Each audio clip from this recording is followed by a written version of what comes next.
So I've got an array of tools, the normal stuff plus a few extras. My tape, 2 pens because I always lose one, retractable ruler. Now I've got folding ruler. I've actually got 2 of these angle finders, 2 different sorts. This one's a digital angle finder, this one's a miter gauge. Doesn't really matter which one you use as long as you know how to use them. A couple of squares which have different lengths. So I've got a 450 and a 600 side. I'll probably end up grabbing more straight edges later on as well. And then something that you might not have, plumb bob. You can either use an actual plumb bob, you can just use a heavy nut tied to a piece of string. You'll find out why in a second. Now the reason that this is so tricky, main reason is you're thinking in different planes. You've got 2 planes, can be 3, normally just 2. So whereas the main hoop is on a single plane, so basically all of this structure here has to be dead straight, parallel with each other. This leg here deviates from that. So because the car tilts in at the top, it's narrower here than it is here. And generally speaking, you can't run from here to here on a single plane because you either need to cut like a single plane from there to there. For me, comes out here, sort of outside the car, and then down. It doesn't work. So this tube from here to here is on one plane. From here to here is on a separate plane. And then from here to here is on a third plane, or can be the same as this, just depending on the shape, angle of your car. So the rules for this is that it has to follow the windscreen pillar as closely as possible. In international competition, it has to go all the way to the bottom of the windscreen pillar. Non-international competition, you can deviate from that to clear the dashboard. So the dash in this car comes out to about here. So I can come to here, go down, and then go down in front of the dash. I'm not going to do that because I actually want a windscreen pillar bar, which basically follows that angle. And I don't mind cutting my dash up in this car because it's not a nice car at all. So measuring that. Now, obviously everything's hanging in 3D space. You've got nothing tangible to measure from, nothing physical that you can run a tape on. And also the tube has girth, obviously. So you have to think about where the tube's going to fit, how it's going to fit in, how it's going to stick out, and you need to work out where on the tube you're going to measure. Are you going to make all your measurements on the inside of the tube? Are you going to make all your measurements on the center? Or are you going to make all your measurements on the inside of the tube? Because screwing that up will have you out by 10 or 20 mil. Which, again, there's 2 ways of doing this. There's just throw some measurements on it, bend the tube up, and just fit it in where it fits in. If you don't really care about how the cage looks, that's fine, it works. That's basically what I did with the last cage. But then I was a bit unhappy about how close the bottom of the tube came to the windscreen. I would have liked it down a little bit. And to move it down a little bit would have required chopping this leg off, which would require tilting the whole thing, which would bring it down here. So I actually care about how this looks. I know I shouldn't. So I'm going to put in way too much time and effort to measure it up. I really should just do the same old. But so that is a possibility, is just sort of measure from here to here, do the same thing with the bends, with the test bends, work out where that is, approximately what angle it's on, approximately what angle I need to change here, how long that is, approximately what angle that is, bend it up and just see how it fits. It's certainly one way of doing it. The other way is by taking a bunch of measurements, and because I want to transfer them to something tangible, something that I can actually measure off, something that's physical, that doesn't move, like an arbitrary point that I choose, I'm going to transfer all my points to the floor. So tape, angle finders, plumb bob. So first of all, I've set this tube up. As I said before, I've got the seat in place. I've set this angle back. It's leaning back at about 4 or 5 degrees, which is well within spec. 10 degrees is maximum. So at the moment, this leg's at 5 because it's pushed way forward. That leg's at 4, and even it's a bit far forward, so I'll probably be closer to 3. But the main point is I've got this tube where I want it. So I can measure from it, and it's pretty solid. It's not going to move. With just a tape measure on it. But before I start whacking tubes in here, I am going to brace it in a bit better. But it's good enough to measure from. So this is 1 3/4. The rest of the cage is going to be 1.5 inches, which is minimum spec. I have built one all at 1 3/4 before. It wasn't great. I don't recommend it. It's very chunky. It's the little bit extra is hard to work with. So don't do that. But I was cheap, and it was cheaper to buy all 1 3/4 than to buy a length of this and throw half of it in the bin. So my tube for this is going to be 1.5 inches, which is about 36 mil, 32 mil. So I want to tuck it in. I want to tuck it in pretty close along here. And then when I come down here, I want to sort of go in as close to this as possible, which means that it's sort of sitting down, not hard up on the roof, but sort of more on this edge. So if I follow this edge along here, it hits here. And so if I come approximately 32 out from that, gets me to about that point there. I can transfer that down to the ground, and I hit just there. Now I'm actually hitting that ratchet strap, which that might not be great. Doesn't matter. I'll get my point. It just won't be right in this direction, which is fine. We don't need that. We just need to know where it is. Actually, I can even pull that out of the way. Look at that, right there. So I put a piece of tape there.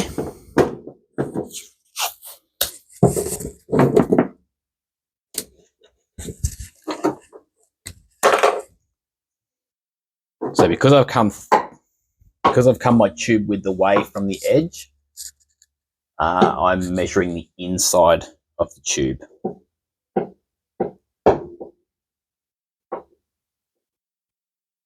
That's that point right there.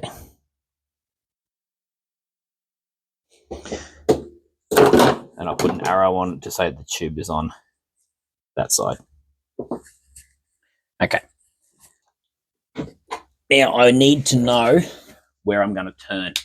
So let me go get my test bender real quick.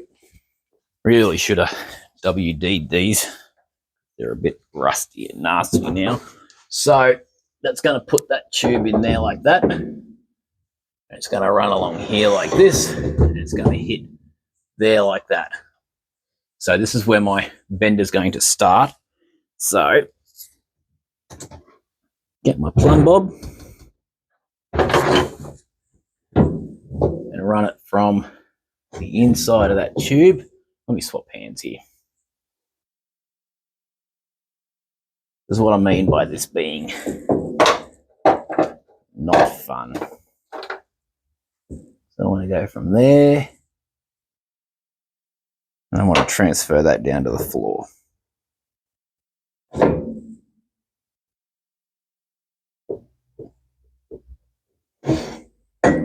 Okay, so it's right there. Yeah, that's actually on the sound deadening that's going to come out. So I'm just going to draw directly on the floor because I'm ripping that out anyway. So there. So that is my first piece of straight tube.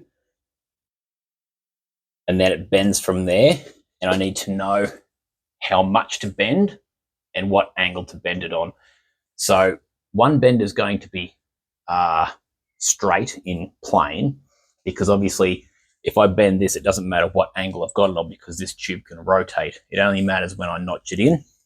So one bend will be straight, the other one will be at an offset angle. That will make sense to you when we come to the bender. Now I need to know where I'm going to come down. Now in the past, I have come down behind this and it tucks in there like that. And I actually really like it tucking in there like that. So we'll say that's going to go in there like that. And I would like my tube sitting about there.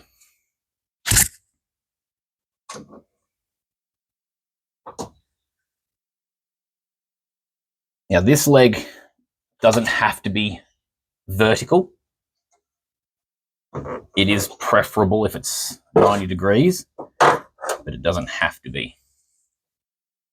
So I'll get it as close to the pillar bar as possible and measure down. I'll just see where that lands in relation to 90 degrees. So I'll get that tube out of the way. I say it's right there, which is right on that piece of seam sealer.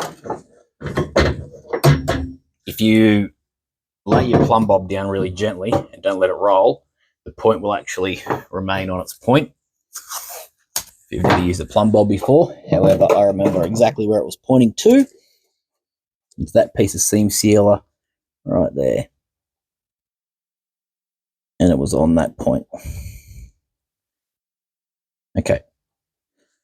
So what that gets me is my offset.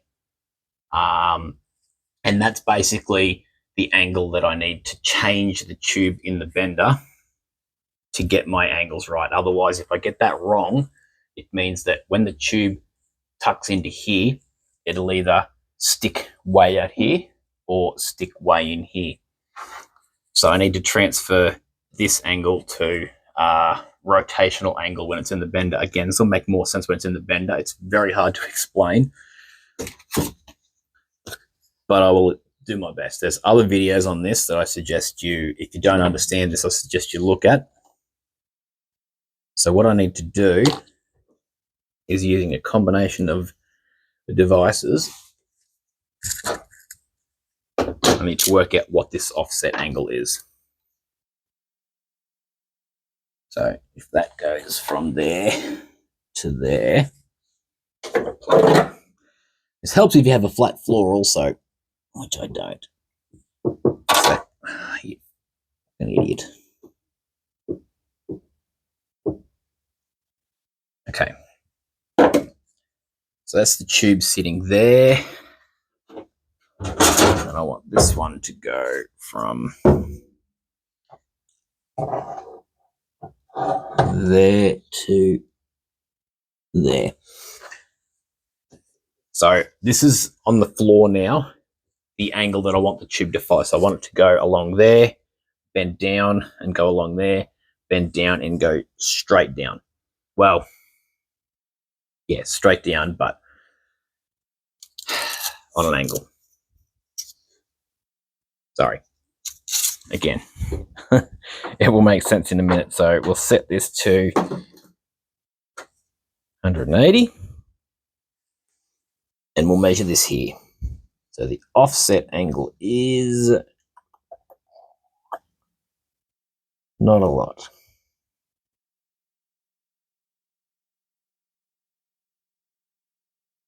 It is 346. So 346 less 360 is 14 degrees. So 14-degree offset.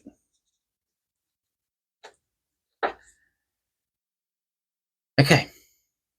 And that will be the same angle both ends. So I want this to go 14 degrees this way, and then I want it to basically be 14 degrees back, but you don't need to bend it back. You just need to make sure it's setting in the bender so it comes back this way. Otherwise, it'll sit 14 degrees out, which will put it, again, out here somewhere. So I can make sure this is sitting 14 degrees in.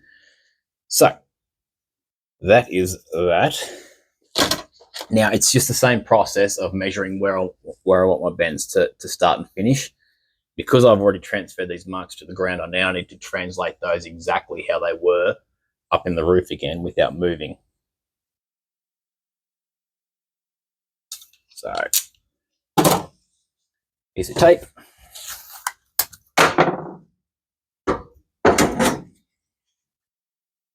Now, this tube, I'm going to tuck it up like that, and then I'm going to come back in here the same as I was before, which I think it was about there, somewhere like that, wasn't it? and it hits, well, it hits there, and my bend starts here. Ugh, I missed that by a mile.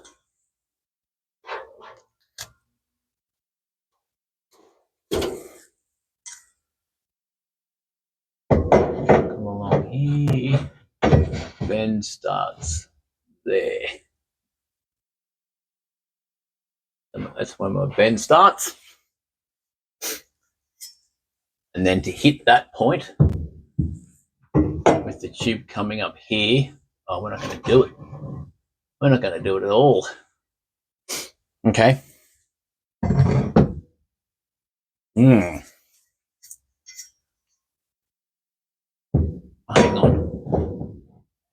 on. Maybe we are going to do it. We roll that. It only needs to go to there like that.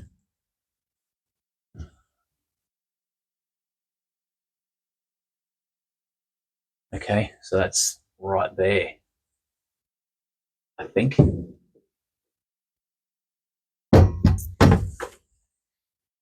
that basically means my bend goes from there to there. Is that going to work? It might not.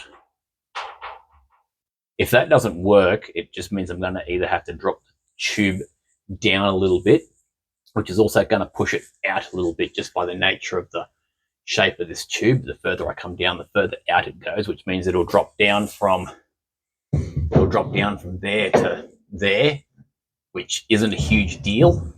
Or I might just have to basically dent this material in a little bit just to give it more clearance. Or I need to move it back, which will move the tube from here to here. Neither of which are a huge deal. As long as I can follow this line neatly, because you will see that from outside the car, from inside the car, you'll see that. And as long as you don't have any funky angles going on down here. Yeah, how far you are down here and how far you are in or out here is not a huge deal. So I'm not overly concerned about that. So I need to get that angle of bendage. Again, this is eyeballing. So I want to follow this along here. And then I want to go down to, let's go center of tube, which is about there somewhere. I want it to hit over here, which I think is about, maybe something like that. 357.75. So if we go 358, that's 12 degrees. So straight across the top, down there. So that top one is 12 degrees. Now, unlike this one here, where we know that these are going to be parallel, so the whole thing's going to be 180 degrees, this doesn't necessarily have to equal 90, because this tube here might not be 90 degrees with this tube here. This one here I want to be basically dead straight up and down, or as close to perpendicular as possible, which I know that I can get because I can move the base of this wherever I want it to be. So I'm going to assume that this is 90 degrees up and down this way. So I just need to work out what this is going to be. It sits in here where I want it to be, which is about there. And that is a degree down, actually. Is it? No. It's about 2 degrees down. So that means my total bend will be 88 degrees. 88 minus 12 is 86, 76 degrees.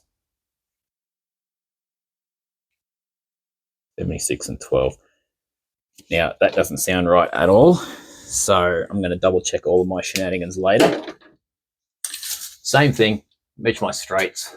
So that is 545 millimeters. 5, 4, 5. And now I need to get this point here. Going to be about there somewhere. Test bend to the rescue. Okay, so I want that down there. This is not going to work for me. Maybe it will. So I want that to come up there like that. Which means if I can get this to roll around, it's there. My tape is not in the right spot.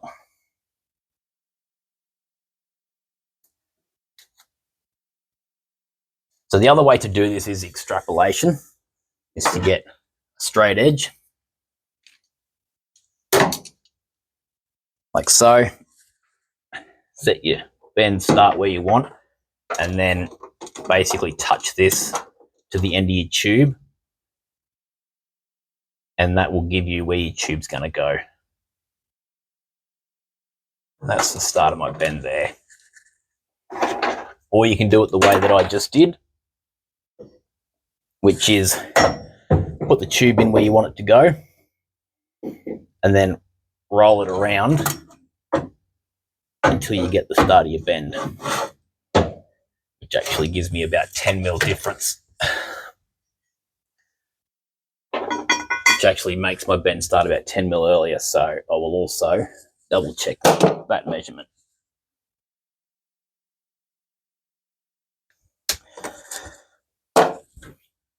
And then we just measure here to here, and I know that my start of bend is basically right on that crease.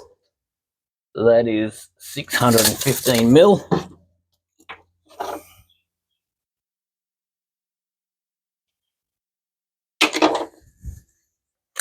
And then ground to start of bend here.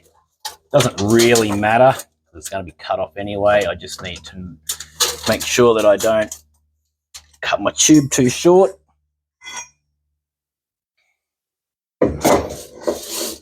And it's going to be about 740, let's say.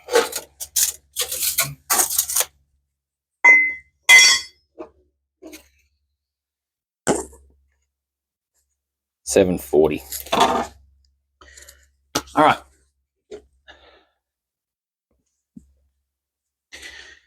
So this is what I've come up with. 540 straight to a 12-degree bend. 615 degrees straight to a 76-degree bend. 740 of straight. And it's a 14-degree offset.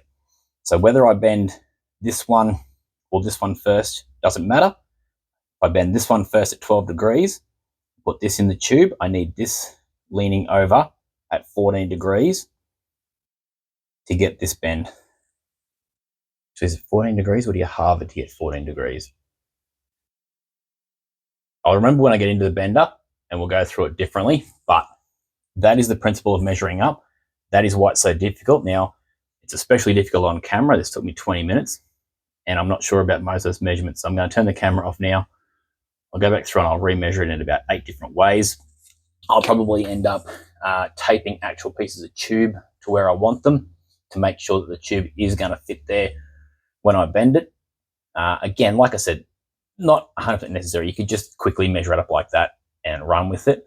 If you want it to be really tight, really close, really exact, then either 3D scanning and modeling, or, you know, do what I'm doing. Physically place things where you want the tube to be. If it's a piece of tube, ideal because it's the right size.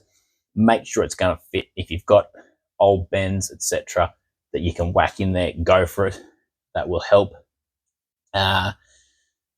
I probably do have bits and pieces of bend that I can even put in there to make sure it's going to work, but I kind of want this to be right this time. So yeah, like I said, I'm probably going to spend maybe an hour running through this now, and we'll come back when we need to bend it and I'll explain the whole offset thing properly. All right, so I went back through it real quick and I'm pretty happy. I moved a few measurements around, so I only double checked it once, and yeah, I moved this point around the corner a little bit, so I sort of lowered it and made it a bit longer. The main problem was on the last cart, this set up a bit too close to the windscreen for my liking. So this angle here, now this angle and this angle, because these are such short distances, you can be out by a lot. It's very hard to get an accurate measurement. The difference between 20 degrees and 25 degrees here basically moves this up and down by like 10 mil. So the angles are not super critical. It just means that things might not sit exactly the way you want. So I measured it a bunch of times and I came up with 21 degrees, 24 degrees, 23. So I'm going to split the middle. I'm going to go about 22. I might go a bit more. I might go 23 and 65. But anyway, whatever. Distances are pretty much the same. I pushed this one over a little tiny bit. So it's 550, 640 on the long because I pushed this down a little bit, and 660 here because I shortened this up. So I probably have to increase that angle to get that. But that is what I've got. And then the whole thing, you remember, is on a 14-degree offset.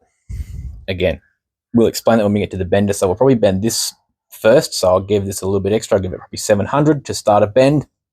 Bend 65-ish degrees, maybe 64 and a little bit. Because I can always bend it more if I don't like it. And then that will get me this. But again, that will shoot up on, like, to get it to sit into the pillar, it'll shoot up and come back this way as opposed to going over that way. So that's where my 14-degree offset comes in. So then when I go to put the tube in the bender for this bend here, I'll get this perpendicular and then roll it over to my 14 degrees to get this to dart off in the direction that I want. Hopefully that makes sense. But yeah, so that wasn't too bad. It took me I've spent another half an hour there with all my offcuts and tools and stuff. But yeah, it was pretty good. And like I said, being out by a few mil, even 10, 20 mil in the grand scheme of things doesn't make a huge amount of difference. It just means that it might not look exactly the way you envisioned in your head.